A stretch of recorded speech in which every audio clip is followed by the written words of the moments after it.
పెహల్గాం దాడిలో పాక్ పాత్రని G7 దేశాలకు వివరించనున్నారు భారత ప్రధాని నరేంద్ర మోదీ. సైప్రస్ పర్యటన ముగించుకున్న మోదీ కెనడా వెళ్లారు. 2 రోజుల పాటు G7 సమావేశాలు కొనసాగుతాయి.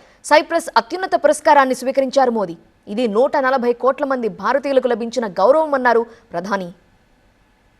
ప్రధాని మోదీ కెనడా చేరుకుంటున్నారు. మంగళవారం నుంచి ప్రారంభమయ్యే G7 సదస్సులో పాల్గొనేందుకు సైప్రస్ నుంచి పయనమయ్యారు. ఉగ్రవాదంతో పాటు ఇరాన్ ఇజ్రాయెల్ సంక్షోభంపై సమావేశంలో నేతలు చర్చించబోతున్నారు. ప్రధాని మోదీ సైప్రస్ పర్యటన బిజీగా కొనసాగింది. మోదీ ఎక్కడకు వెళ్లినా ఘన స్వాగతం లభించింది. సైప్రస్ లో నికోస్ క్రిస్టోడౌలిడెస్ మోదీకి ఘన స్వాగతం పలికారు. మోదీకి సైప్రస్ అత్యున్నత పురస్కారాన్ని ప్రదానం చేశారు. డిజిటల్ స్టార్టప్ రంగాల్లో ఇరు దేశాలు పరస్పరం సహకరించుకోవాలని నిర్ణయించారు. ప్రధాని మోదీకి ఇది 23వ అత్యున్నత పురస్కారం. సైప్రస్ అధ్యక్షుడు నికోస్ క్రిస్టోడౌలిడెస్ కు ధన్యవాదాలు తెలిపిన మోదీ ఇది తనకు లభించిన గౌరవం కాదని 140 కోట్ల మంది భారతీయులకు లభించిన పురస్కారమన్నారు.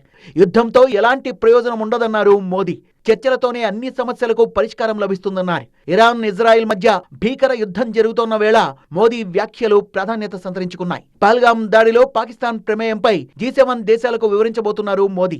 ఇంధన భద్రత, పర్యావరణ పరిరక్షణతో పాటు ఇతర అంశాలపై కూడా ఈ సమావేశంలో చర్చిస్తారు. ये सम्मान केवल मेरा नरेंद्र मोदी का सम्मान नहीं है, ये 140 करोड़ भारतवासियों का सम्मान है. उनके सामर्थ्य और आकांक्षाओं का ये सम्मान है.